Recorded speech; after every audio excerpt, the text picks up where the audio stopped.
기도에 대한 설교를 함에 있어 이 고린도전서 14장은 한 번은 꼭 해야 하는 그러한 성경 구절이 아닐까 그렇게 여겨집니다.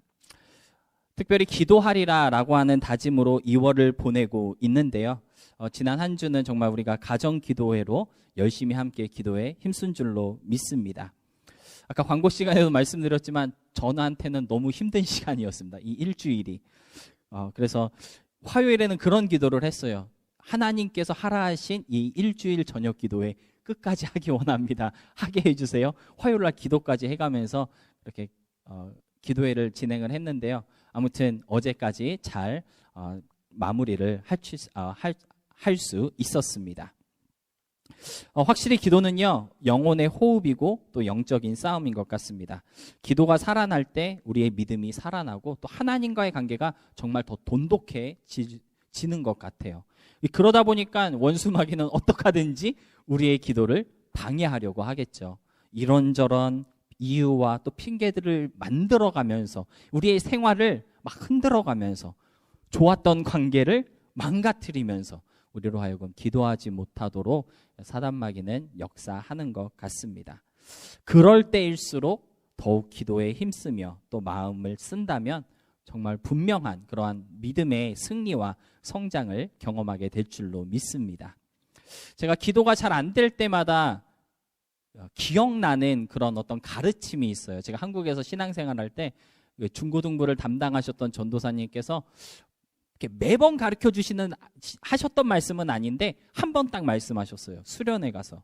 근데 무슨 말씀을 하셨냐면 가장 기도하기 싫을 때 더 기도해라. 이 말씀을 하셨는데 중학교 1학년 때인가 2학년 때였던 것 같아요. 근데 이 말씀이 제 마음에 정말 딱 새겨지더라고요. 그래서 기도하기 싫거나 조금 괜찮아질 때마다 이 전도사님의 목소리, 지금 이제 목사님이 되셨지만 이 목소리가 계속 들렸어요. 정말 기도하기 싫을 때 더 기도해야 한다라는 그러한 가르침을 주셨었는데요. 여러분, 기도하기 싫고 또 기도가 귀찮을 때 그 위기를 오히려 기회로 삼으시기 바랍니다. 더 기도하고요, 오히려 더 무릎 꿇기를 우리가 막 노력할 수 있음으로써 자칫 제자리 걸음 할 수 있는 그 위기 또는 후퇴할 수 있는 그 신앙의 위기를 오히려 한 발 전진의 그 기회로 발전시킬 수 있는 그런 우리가 되었으면 좋겠고요. 그런 우리의 2월 한 달이 되었으면 좋겠습니다. 2월의 다짐에 맞춰서 지금 기도에 관한 주제로 말씀을 계속 준비하고 또 우리 전하고 있는데요. 그러다 보니까 방언에 대한 말씀을 빼놓을 수가 없겠더라고요. 아무래도 많은 분들이 방언 기도에 대해서 궁금해 하실 수도 있고요. 또 심지어 방언 기도가 아직도 유효한지에 대한 그런 신학적인 논쟁도 있기 때문에 성경적인 방언 기도가 무엇인지에 대해서 생각해 볼 필요가 있을 것 같습니다. 특별히 다음 한 주는 제가 설교를 못 하잖아요. 그래서 이번 주에 할까 다음 주에, 그러니까 다다음 주에 할까 고민을 하다가 다다음 주는 또 2월 마지막 주다 보니까 이번 주에 방언에 관한 이야기를 해야겠다라고 생각이 들어서 하나님께서 또 지혜를 주셔서 오늘 우리가 방언 기도에 대해서 함께 생각해 보려고 합니다. 그래서 특별히 오늘 본문에서 말씀하고 있는 진짜 기도가 무엇인지에 대해서 우리가 함께 좀 생각해 보았으면 좋겠는데요. 먼저 방언 기도가 무엇인지에 대해서 알아볼 필요가 있을 것 같습니다. 아마도 방언 기도를 해보신 분들은 이 방언 기도가 무엇인지 방언 기도에 대한 어느 정도의 이해를 가지고 계실 겁니다. 흔히 우리가 말하는 방언 기도는 어떤 거죠? 알 수 없는 소리가 갑자기 막 내 의지와 상관없이 터져 나와서 나로 하여금 계속 기도하게 만드는 그러한 현상을 흔히 우리는 방언 기도다라고 말하고 있습니다. 그런데 성경을 보면요, 사실 성경에 기록된 최초의 방언 사건이 있습니다. 사도행전 2장에 나오는 사건인데요, 성경에 기록된 최초의 방언은요, 알 수 없는 소리가 나왔던 방언이 아니고요, 언어로서의 방언이었다라고 성경은 알려주고 있는데요, 성령의 능력을 받은 제자들이 한 번도 배워보지 못했던 그러한 외국어로 말씀이 전달되고 또 기도하게 되는 그러한 은사였다고 성경은 기록하고 있습니다. 우리 사도행전 2장 7절로 8절 말씀 함께 보도록 하겠습니다. 함께 읽겠습니다. 시작. 다 놀라 신기하게 여겨 이르되 보라, 이 말하는 사람들이 다 갈릴리 사람이 아니냐. 우리가 우리 각 사람이 난 곳 방언으로 듣게 되는 것이 어찌 됨이냐. 배경을 조금 설명하자면요, 예수님께서 승천하시면서 제자들에게 예루살렘을 떠나지 말고 약속하신 성령을 내려줄 때까지 모여 힘써 기도하라고 하셨거든요. 그래서 제자들이 막 힘써 기도했어요. 힘써 기도할 때 성령이 불같이 임하시고 성령의 임재를 경험한 제자들은 곧장 무엇을 하였습니까? 예루살렘 광장으로 나가서 예수가 그리스도이심을 선포하였습니다. 만나는 사람에게 막 전하고 다녔다는 거죠. 그런데 놀라운 것은 그들의 선포는 각 사람에게 그들의 언어로 들리는 기적이 일어났다라는 것입니다. 흔히 우리가 알고 있는 알 수 없는 소리가 아닌 누군가가 사용하고 있는 외국어, 그러니까 뭐 영어로도 나왔겠고 일본어로도 나왔겠고 프랑스어로도 나왔겠고 뭐 스페인어로도 나왔겠고 뭐 이랬겠죠. 분명한 언어로서의 방언 현상이 나타났다라는 것이죠.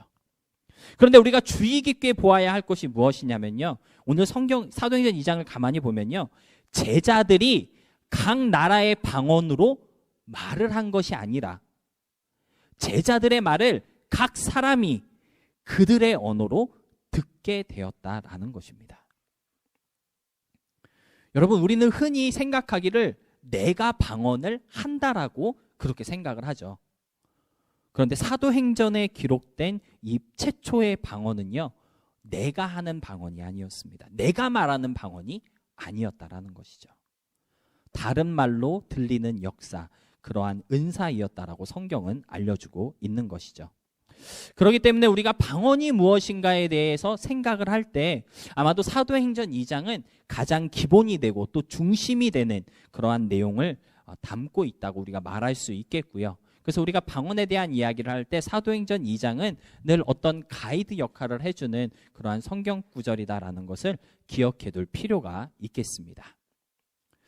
그런데 사실 우리가 가장 많이 듣고 이해하고 있는 방언은 언어로서의 방언보다는 알 수 없는 소리로 막 나도 어쩔 수 없이 막 으쪼리게 되고 막 터져 나오는 그런 종류의 방언인 것이 사실이죠. 그래서 사실 많은 신학자들, 특히나 정통 신학을 고수하시는 분들이 방언 기도는 없다고 주장하실 때 알 수 없는 소리로 읊조리는 그러한 방언 기도에 대해서 먼저 언급하실 때가 많이 있습니다. 그들의 질문은 이런 거예요. 알 수 없는 소리로 부르짖는 그 기도가 과연 성경적인 방언 기도인가? 그것을 진짜 방언 기도라고 말할 수 있는가? 그러한 질문을 많은 신학자들이 오랜 시간 동안 질문하고 있고요. 그거에 대한 답을 연구하고 또 찾고 있습니다. 혹시 여러분 중에 방언 기도 해보신 분 있으신가요? 네. 보통은 알 수 없는 소리로 읊조리는 그러한 방언을 많이들 경험하셨을 겁니다. 저도 중학교 때, 생각해보니까 중학교 때 많은 은혜를 받은 것 같네요. 저도 중학교 때 여름 수련회 가서 막 열심히 기도하는 중에 갑자기 방언이 터져가지고 스스로 이게 뭔가 이렇게 좀 신기해하면서 열심히 기도를 했던 그러한 그러한 추억이 있는데요. 그때 처음으로 1시간 넘게 막 열심히 그렇게 기도를 했던 것 같습니다. 물론 내가 무슨 말을 하고 있는 것인지 또는 무슨 내용으로 기도하고 있는 것인지 알지는 못했습니다. 솔직하게. 그런데 이제까지 내보지 않았던 소리였고 또 내보지 못했던 그러한 소리가 내 입에서 터져 나온다는 것이 정말 신기했고요. 그것이 성령의 은사다라고 선생님께서 알려주셨을 때 그러한 마음, 감사한 마음을 가지고 정말 열심히 기도하였었습니다. 흔히들 그런 종류의 그 방언 기도를 초신자를 위한 은사다라고 이렇게 말들을 하시면서 예수님을 믿고 또 성령의 임재를 막 경험한 분들이 많이 경험케 되는 그러한 은사다라고 말을 하시는데요. 그래서 그런지 좀 솔직하게 말씀드리면 저도 중학교 때 이후에 그러한 그 방언 기도를 그 후에는 해본 적이 없는 것 같습니다. 아마도 제가 믿음이 조금 더 좋아져서 그런 것 같다라는 생각을 하고 있는데요. 아무튼 알 수 없는 소리로 터져 나오는 그러한 방언이 진짜인가 또는 가짜인가 또는 성경적인가 아니면 비성경적인가 하는 질문은 여전히 많은 사람들에게 궁금증으로 남아 있습니다. 그런데 저처럼 그러한 방언을 경험했던 사람에게 사실 그러한 질문은 큰 의미가 없다고 볼 수 있겠죠. 왜냐하면 경험한 사람은요, 그 질문에 정직하게 대답을 스스로 내릴 수 있을 것이기 때문입니다. 경험했는데 아니다라고 얘기할 수 있어요, 없어요? 얘기할 수 없잖아요. 경험한 사람은요, 그것이 성경적인가 성경적이지 않은가, 그것이 성령의 은사였나 성경의 은사가 아니었나 스스로 다 답을 내릴 수 있다라는 것을 우리가 알아야 할 필요가 있겠고요. 그럼에도 불구하고 성경적인 방언의 은사가 아직도 존재하는지, 지금의 방언 기도가 과연 올바른 기도인지에 대한 논쟁은 여전히 계속되고 있는데요.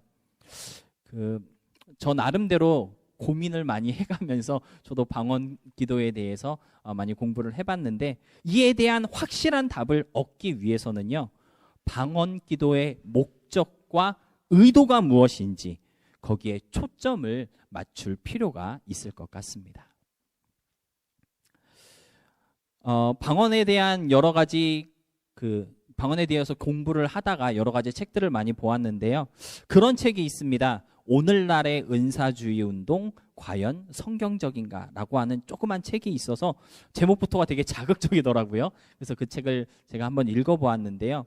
그 책 전체에서 이 책의 저자는 그런 말을 하고 있더라고요. 모든 기적과 은사에는 분명한 목적이 있다라는 것입니다. 방언의 은사가 됐던 기적을 막 일으키는 능력이 됐건, 또는 앞을 내다보는 예언의 은사가 있건, 모든 성령의 역사들이나 기적들은 분명하고 공통된 한 가지 목적을 가지고 있다라는 것이죠. 그리고 그것은 바로 하나님을 증거하고 복음을 확증하는 것이라고 저자는 얘기하고 있었습니다. 히브리서 1장 1절로 2절 말씀을 통해 그러한 주장을 이렇게 내배치고 있었는데요. 저는 이 저자의 그 주장, 그러니까 모든 은사와 모든 능력, 모든 역사에는 공통된 한 가지의 목적이 있다라는 그 말이 성경적이다라고 하는 것을 히브리서 1장 1절로 2절의 말씀을 보고 저도 공감을 할 수 있었습니다. 히브리서 1장 1절로 2절 말씀 우리 함께 보도록 하겠습니다. 제가 대표로 읽어보도록 하겠습니다. 옛적의 선지자들을 통하여 여러 부분과 여러 모양으로 우리 조상들에게 말씀하신 하나님이 이 모든 날 마지막에는 아들을 통하여 우리에게 말씀하셨으니 이 아들을 만유의 상속자로 세우시고 또 그로 말미암아 모든 세계를 지으셨느니라. 여기 보니까요, 구약 성경에 기록된 수많은 기적들, 특별히 선지자들을 통해 행하셨던 그 많은 역사들의 주된 목적이 무엇이었습니까? 우리에게 말씀하시는 것이었다라는 것이죠.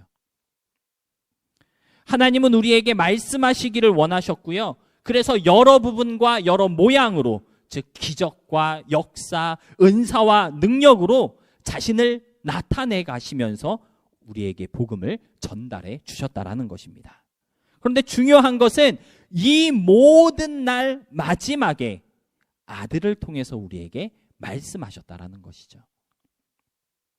저는 여기서 이 마지막이라고 하는 단어에 주목해야 할 필요가 있다고 생각이 되어집니다. 마지막이라는 이 단어가 가지고 있는 그 뜻은요, 우리에게 더 주실 말씀이 없다는 뜻이에요. 하나님께서는 자신을 예수님을 통해서 우리에게 충분하게 나타내셨고 증거하셨다라는 뜻이 이 마지막이라는 단어 가운데 들어있다라는 것이죠. 이보다 더 분명하고 완벽하게 나는 너네에게 다가갈 수 없다라고 하는 그러한 의미가 이 마지막이라는 단어 가운데 담겨져 있다는 것입니다. 따라서 예수님 이후에는 하나님을 증거하고 복음을 확증하는 또 다른 부분과 모양은 존재하지 않을 것이라고 히브리서 1장 1절은 선포하고 있는 것과 동일하다라는 것이죠. 예수님의 오심으로 인해 하나님께서는요, 복음을 완성하셨습니다.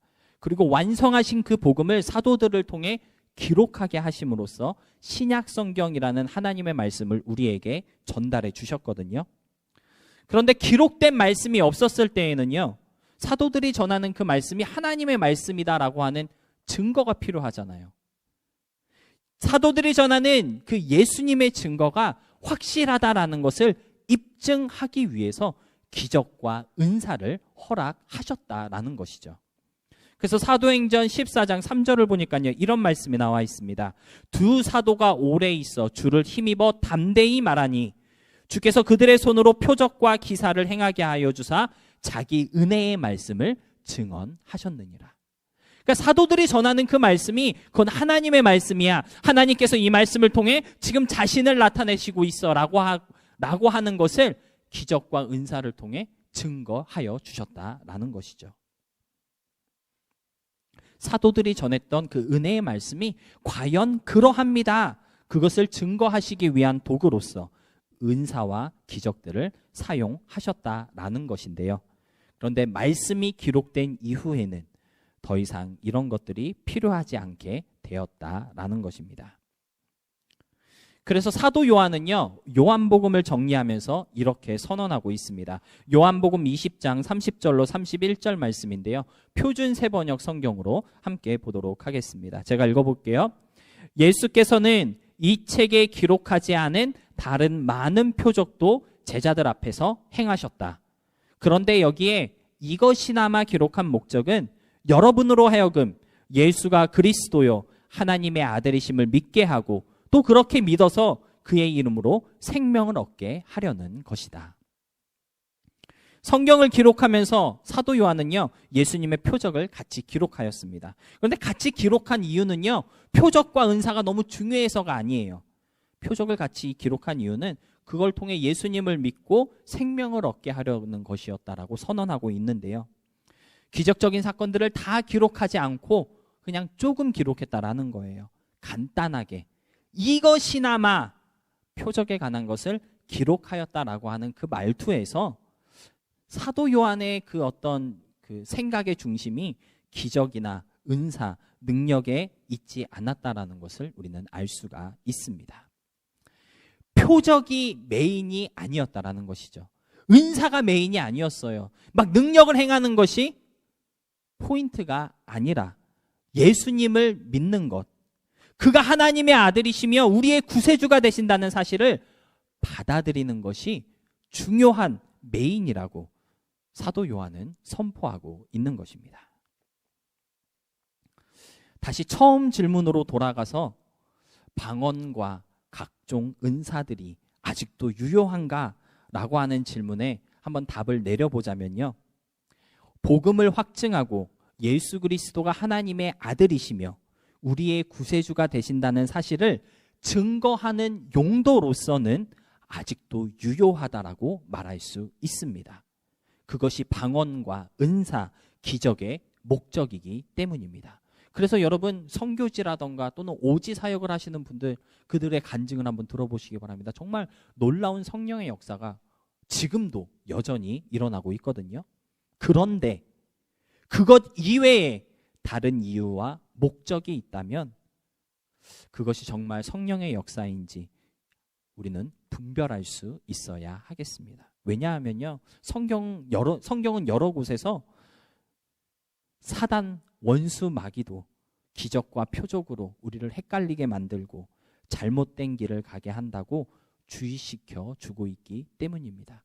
특히나 요한계시록 말씀 읽어보세요. 막 심지어 죽은 사람을 살려내거든요. 사단 그 마귀들이 하늘에서 막 불덩이가 떨어지게 하고. 그래서 정말 이것이 나로 하여금 예수님을 믿게 하는가? 정말 이것이 나로 하여금 하나님께 더 가까이 나아가게 하는가? 각종 은사와 기적과 표적의 그 목적과 이유가 어디에 있는지를 우리가 먼저 좀 생각해보고 분별할 수 있어야 할 것 같습니다. 오늘 본문으로 읽은 고린도전서 14장 후반부에서도 사도 바울은 그렇게 쓰고 있는데요.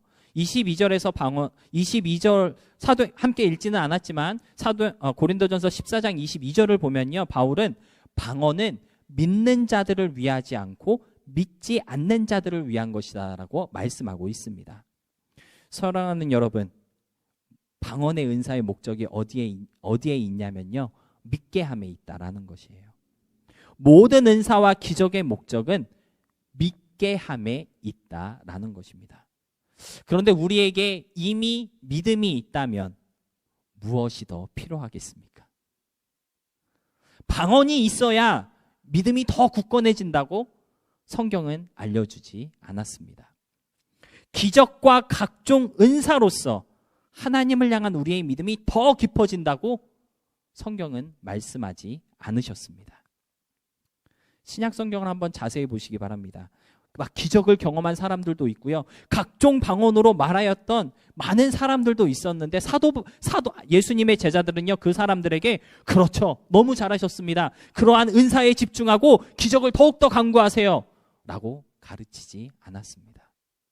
오히려 사도들은요, 우리는 말씀과 기도에만 전념하겠다라고 사도행전 6장 4절에서 선언하였는데요, 오직 말씀과 기도로만 우리가 하나님을 닮아갈 수 있고요, 거룩하게 될 수 있기 때문입니다. 디모데전서 4장 5절에 그러한 말씀이 나와 있거든요. 그래서 방언으로 기도할 것인가, 또는 방언 기도가 성경적인가, 이러한 질문을 던지기 전에 방언으로 기도하는 이유가 무엇인지를 물어볼 수 있었으면 좋겠고요, 예수님을 나의 구주로 믿고 또 고백하며 복음에 대한 그 신실한 고백이 있다면 방언으로 기도하지 못해도 문제될 것이 없다는 것을 이해할 수 있었으면 좋겠습니다. 그러한 관점에서 오늘 본문을 보면요, 사도 바울은 방언으로 기도해라, 방언으로 기도하지 말아라, 그런 말씀을 전해주고 있다라기보다는요, 어떠한 기도를 해야 하는지에 대해서 말려주고 있습니다. 오늘 본문을 통해 사도 바울이 우리에게 들려주고 있는, 우리가 꼭 해야 하는 성경적인 기도는 무엇입니까? 바로 열매 있는 기도를 하라는 것입니다. 한번 따라해 보시기 바랍니다. 열매 있는 기도를 하자. 본문 13절과 14절을 보면요, 이렇게 기록하고 있습니다. 본문 13절과 14절입니다. 그러므로 방언을 말하는 자는 통역하기를 기도할지니 내가 만일 방언으로 기도하면 나의 영이 기도하거니와 나의 마음은 열매를 맺지 못하리라. 여러분, 우리가 흔히 방언 기도한다 그러면은 나의 영이 기도하는 겁니다, 영적인 기도예요 라고 그렇게 생각을 하는데, 바로 오늘 본문 14절의 말씀 때문에 우리가 그렇게 고백하게 되는 것 같습니다. 사도 바울은 분명하게 방언으로 기도하면 나의 영이 기도한다라고 말하고 있습니다. 근데 중요한 것은 그 다음이죠. 방언으로 기도하면 나의 영이 기도합니다. 그런데 나의 마음은 열매를 맺지 못합니다. 사도 바울이 하고자 하는 말이 어떤 거였을까요? 방언은 영의 기도입니다가 사도 바울이 하고 싶었던 얘기였을까요? 오늘 본문을 이렇게 읽을 때 사도 바울이 우리에게 해주고 싶은 그 말은요, 열매 있는 기도를 하자라는 말을 우리에게 들려주고 싶었던 것 같습니다. 그래서 13절 보니까요, 방언으로 기도할 경우 좀 통역하기를 기도해야 한다라고 설명해 주고 있는 것이죠. 왜냐하면 통역이 없는 방언은 열매가 없기 때문입니다. 여러분, 열매 없는 기도 생활이 우리에게 무슨 유익이 있을까요? 정말 많은 분들이요, 방언 기도에 대한 어떤 환상을 가지고 있으세요. 내가 막 영으로 기도해, 내가 막 방언으로 기도해, 그러면 뭔가 유익이 있을 거야. 내가 지금 막 느껴지지는 않지만 나의 영이 기도를 하고 있기 때문에 영적으로 막 풍성해질 거야. 뭔가 이러한 막연한 기대를 가지고 방언으로 기대를 하시는데, 사도 바울은 분명하게 말씀하고 있거든요. 통역이 없으면 열매가 없다고. 그러니까 뭔가 막연한 기대를 가지고 방언 기도를 막 고집하기보다는요, 분명하고 확실한 열매를 소망하면서 기도할 수 있는 자세가 우리에게 더 필요할 것 같습니다. 방언으로 기도하든 아니면 그냥 기도하든 우리가 중점 두어야 할 기도 생활은요, 열매 맺음에 있습니다. 그래서 본문 15절이 그런 말씀을 하고 있는 것이라고 볼 수 있는데요. 15절 말씀입니다. 그럼 내가 어떻게 할까? 내가 영으로 기도하고 또 마음으로 기도하며 내가 영으로 찬송하고 또 마음으로 찬송하리라. 영으로 기도하지 말라라고 하지 않으셨습니다. 영으로 기도하라고 하셨습니다. 그런데 마음으로도 기도하라라는 것이죠. 방언 기도를 꼭 해야 하고 방언 기도만 고집할 필요가 없다라는 것입니다. 왜요? 영으로 기도하던 또는 마음으로 기도하던 중요한 것은 어디에 있습니까? 열매 맺음에 있기 때문입니다. 열매 맺고 열매 맺는 기도 생활, 그것이 오늘 사도 바울이 우리에게 가르쳐주고 있는 진짜 기도 생활인 것입니다. 열매 맺는 기도 생활에 대해서 생각해 볼 때 결론적으로 이런 말씀을 드리고 싶은데요. 여러분, 열매 맺는 기도 생활이라고 하는 것은요, 응답 있는 기도를 해야 한다는 뜻이 아닙니다. 기도를 통해서 어떤 일이 발생하는가에 초점을 둔 기도가 바로 열매 맺는 기도다라고 말할 수 있는데요. 이 세상에서 잘 먹고 잘 살고 잘 되는 것에 포커스가 맞춰진 기도라고 한다면 우리는 그것을 열매 맺는 기도라고 말할 수 없을 것입니다. 아무리 방언으로 드리는 기도고 막 영으로 드리는 기도라 할지라도, 마음을 다한 기도라 할지라도 세상 것들에 집중한 기도는요, 열매 맺는 기도라고 할 수 없습니다. 그러나 하나님을 드러내고 하나님께 영광을 돌리며 주님을 높이는 삶을 위한 기도라고 한다면, 비록 세상적인 눈으로 볼 때에는 뭐 저런 걸 가지고 기도해, 별 볼 일 없는 것 가지고 기도하네, 그렇게 말할지 모르지만 하나님이 보실 때에는 주님이 인정하시는 열매 맺는 기도다라고 말할 수 있다라는 것이죠. 본문 16절과 17절이 바로 그러한 말씀을 하고 있는 것입니다.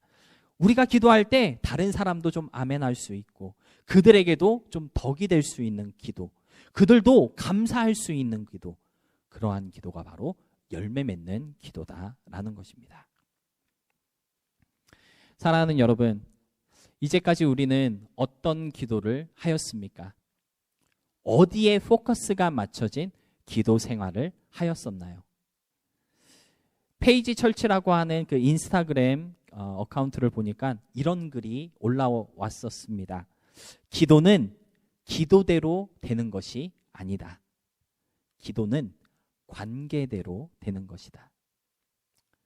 기도의 포커스는요, 기도 자체에 있지 않습니다. 기도를 들으시는 하나님과의 그 관계 속에서 하나님과의 관계가 개선되고 그 관계가 깊어지고 그 관계가 발전됨으로써 드디어 하나님을 보게 되는 것, 거기에 기도의 포커스가 있다라는 것이죠. 기도하면 할수록 기도 응답에 우리의 시선이 가는 것이 아니라, 정말 하나님이 이걸 들어주신 건가?